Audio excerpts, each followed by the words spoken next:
नमस्कार, नमो नमः। आज हम पाठ 9 भारत विभम का हिंदी अनुवाद पढ़ते हैं। पहला अंतरा है वंदे नितराम भारत वसुधाम दिव्य हिमालय गंगा यमुना सरयू कृष्णा शोभित सरसाम वंदे नितराम भारत वसुधाम।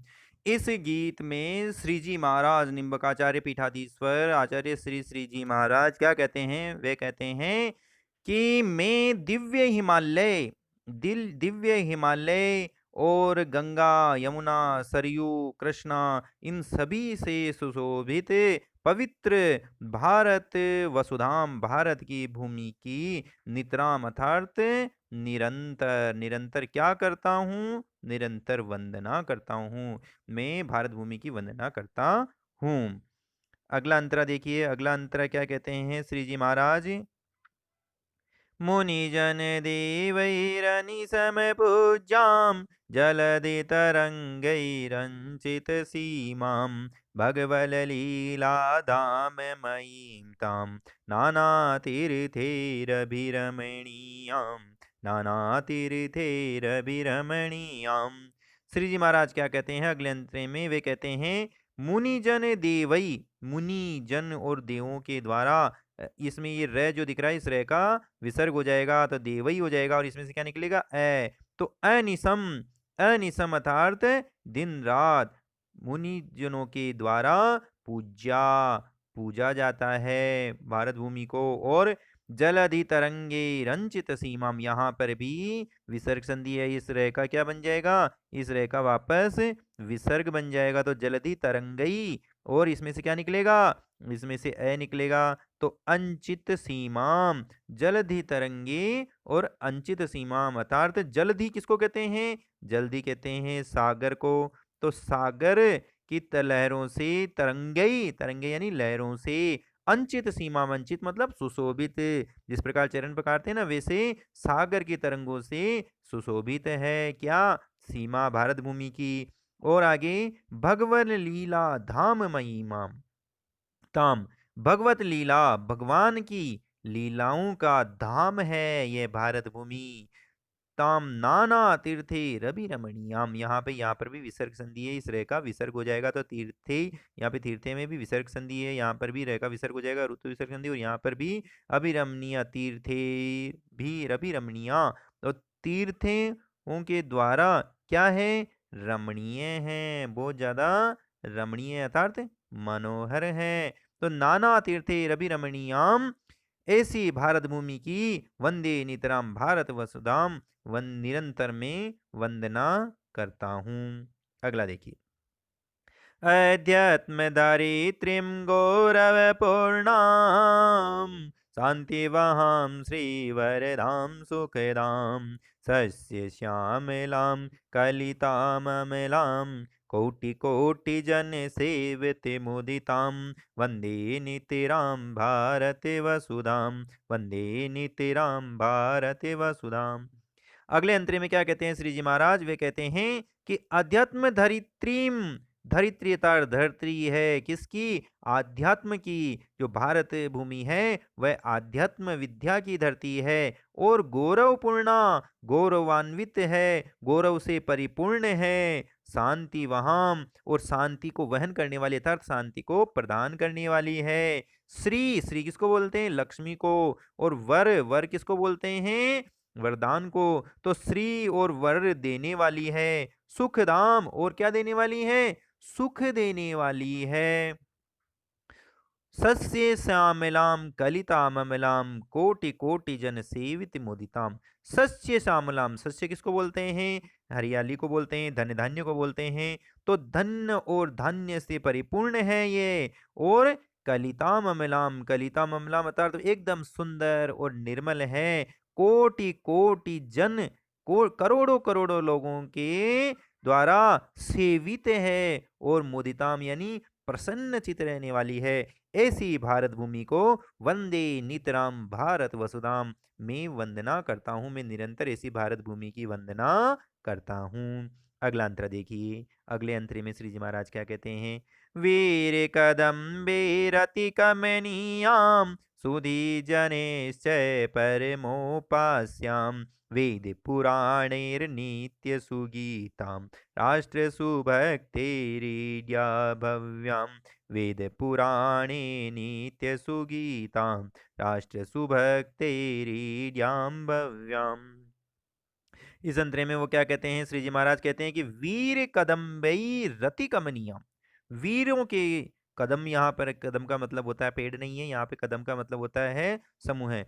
तो वीरों के समूहों से अति कमनीय, बहुत ही ज्यादा शोभनीय है। और सुधी जनेश्च परमोपास्याम, सुधी किसको बोलते हैं, बुद्धिमान को। तो बुद्धिमान लोगों के द्वारा, तृतीय भक्ति है ना, जनई रामई, तो बुद्धिमान लोगों के द्वारा परमोपास्याम, उपासना करने वाली है, अर्थात बुद्धिमान लोगों के द्वारा इसकी सेवा की जाती है। अर्थात यहाँ पर बुद्धिमान लोग जन्म लेते हैं और इस भारत भूमि की सेवा करते हैं। वेद पुराणे नित्य सुगीताम, और वेद और पुराणों के द्वारा नित्य अर्थात सदैव निरंतर सुगीताम, इसकी गीत गाए जाते हैं, इसकी प्रशंसा की जाती है भारत भूमि की। राष्ट्र सुभक्ति रीड्याम भव्याम, और राष्ट्र की सुभक्ति अर्थात समृद्धि की स्तुति करने वाले जो भव्य विशाल भारत भूमि भाग है, उसकी क्या करता हूं मैं, वंदना करता हूं। वंदे नितराम भारत वसुधाम, भारत वसुधाम की मैं निरंतर वंदना करता हूं। अगला और अंतिम मंत्र देखिए, यहाँ पर श्री जी महाराज निम्बकाचार्य पीठाधीश्वर श्री जी महाराज ने क्या वर्णन किया अगले अंतरे में, नाना रत्नैर्मणिभिर्योक्तां हिरण्यरूपां हरिपद पुण्यां राधा सर्वेश्वर शरणोऽहं वारं वारं वन्दे रम्यां, राधा सर्वेश्वर शरणोऽहं वारं वारं वन्दे रम्यां। नाना रत्नई मणिभीर युक्ताम, भारत भूमि कैसी है, नाना अर्थात अनेक प्रकार की रत्नों और मणियों, माणिक्यों आदि से युक्त है। हिरण्य रूपा, हिरण्य किसको बोलते हैं, स्वर्ण को, सोने को, गोल्ड को। तो स्वर्ण के स्वरूप वाली है, स्वर्ण जिस प्रकार सुंदर होता है स्वर्ण का स्वरूप, वैसे वैसे सुंदर स्वरूप वाली है। और हरि पद पुण्याम, हरि अर्थात भगवान, भगवान के, भगवान श्री हरि अर्थात विष्णु के पर्यायवाची हैं, तो भगवान के पद चरण रखने से ये बहुत मनोहर होगी। कैसे हो गई, क्योंकि विष्णु ने बार बार यहाँ अवतार लिया, इसलिए उनके पर चरण पैरों को रखने से यह पुण्य हो गई है।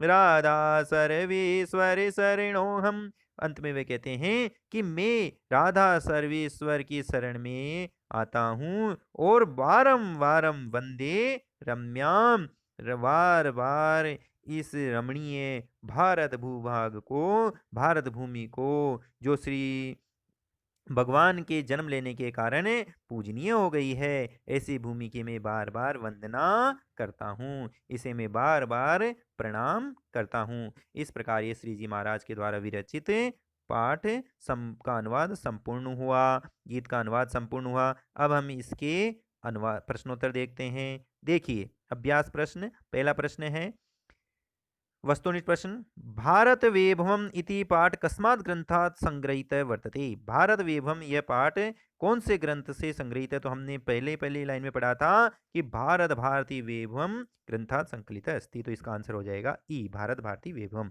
वंदे नितराम भारत वसुधाम इतस्य रचनाकार अस्ति, इसके रचनाकार कौन है, तो निम्बकाचार्य पीठाधीश्वर कौन, श्री जी महाराज हैं, इसका आंसर। वीर कदम्बे रति कमनीयम इति अत्र कदम शब्दस्य अर्थो अस्ति, इसमें कदम शब्द का क्या अर्थ है, तो मैंने बताया था कदम का अर्थ यहाँ पर समूह है। कदम एक पेड़ का नाम भी होता है, लेकिन यहाँ पर पेड़ का नाम नहीं है, यह समूह का अर्थ आता है। अगला लघुत्रात्मक प्रश्न में पहला प्रश्न है, राधा सर्वेश्वर शरणो हम को अस्ति, ये राधा सर्वेश्वर शरण कौन है, तो इसका आंसर हमने इसी जस्ट इससे पहले वाले में पढ़ा था कि श्री जी महाराज जो हैं वे राधा सर्वेश्वर शरण हैं, उनका नाम क्या है, राधा सर्वेश्वर शरण, श्री जी महाराज है। ठीक है, आगे देखिए, भारत वसुधाम इत्यस्य पंच विशेषणानि कांचनानी लिख्यताम। भारत वसुधा के कोई 5 विशेषण लिखिए। तो भारत के इस गीत में हमने पढ़ा था कौन से, मुनिजन देवई, भगवन लीलार इत्यादि जो विशेषण है ना, ये सारे के सारे विशेषण इसमें आ जाएंगे कि भारत भूमि कैसी है। भारत भूमि जैसे ये देखिए यहाँ पर आ गया भगवन लीला, तो भगवन लीला वाली कौन है, धाम भारत भूमि है। और इसका उदाहरण क्या क्या है, जैसे आध्यात्म दायित्री हो गया, और शांति वहा हो गया, और सस्य श्यामलाम हो गया। इस प्रकार ये सारे 4-5 हम इसके जो विशेषण हैं, इन विशेषणों का हम आंसर में उपयोग कर लेंगे। अगला देखिए तीसरा प्रश्न है, संधि विच्छेदम कुर्वन्तु, संधि विच्छेद कीजिए। देखिए इसको पढ़ते हैं, भगवन लीला। भगवन लीला यहाँ पर तोरली सूत्र है, और तोरली सूत्र से तय के स्थान पर ल हो गया, इसलिए तो भगवन लीला हो गया। यहाँ पर मूल रूप से शब्द है भगवत, वैत, भगवत प्लस लीला। लेकिन ये जो अंतिम तय है ना, इस अंतिम तय के बाद में जब लय आ जाता है तो तोड़ली सूत्र से पदांत तय के स्थान पर भी लय हो जाता है, तो भ ग व लय डबल लय हो जाएगा। तो भगवत लीला यहाँ पर हल संधि है, हल संधि मतलब व्यंजन संधि है। अगले देखिए, सुधि जनिश्च, यहाँ पर ये जो स है, इस स के स्थान पर वापस विसर्ग हो जाएगा। यहाँ पे सत्व विसर्ग संधि है, स के स्थान पर विसर्ग या विसर्ग के स्थान पर स होता तो सत्व संधि होती है। तो यहाँ पे क्या आ जाएगा, सु धी जय नई, और यहाँ पर विसर्ग लगा दो, और प्लस च, सुधी जनेश च। फिर है परमोपाश्याम, यहाँ पर ये जो ओ है ना, परम प्लस उपास्याम, परम प्लस ऊ निकल जाएगा, उपास्याम। यहाँ पे कौन सी संधि है बताइए, ए और ऊ मिलकर के क्या बनता है, ए और मिलकर के ओ बनता है, तो यहाँ पर उत गुण संधि है। अगला देखिए, सुभक्ते रिड्याम, सुभक्ते और फिर इडियाम, यहाँ पर कौन सी संधि है, यहाँ पर भी ऋत्व विसर्ग संधि है। तो इसमें से क्या निकल जाएगा, सुभक्तई, और ये भी विसर्ग बन जाएगा, रे के स्थान पर विसर्ग बन जाएगा ना, जैसे स के स्थान पर विसर्ग बना था वैसे रे के स्थान पर विसर्ग बन जाएगा, और यहाँ पर निकल जाएगा ई डे याम, इड्याम। तो सुभक्ते इडियाम, इस प्रकार ये ऋतु विसर्ग संधि हो गई। और अंतिम प्रश्न, निबंधात्मक प्रश्न है, पाठ अनुसृत्य भारत वसुंधरा महत्व वर्णितुम। तो जिस प्रकार पूरा पाठ है, इस पूरे पाठ का सारांश का हम इसमें आंसर लिख देंगे। इस प्रकार ये हमारा नवम पाठ संपूर्ण हुआ। इसी प्रकार संस्कृत और संस्कृति के अध्ययन के लिए हमारे चैनल से जुड़ी हुई रहिए। बहुत बहुत धन्यवाद।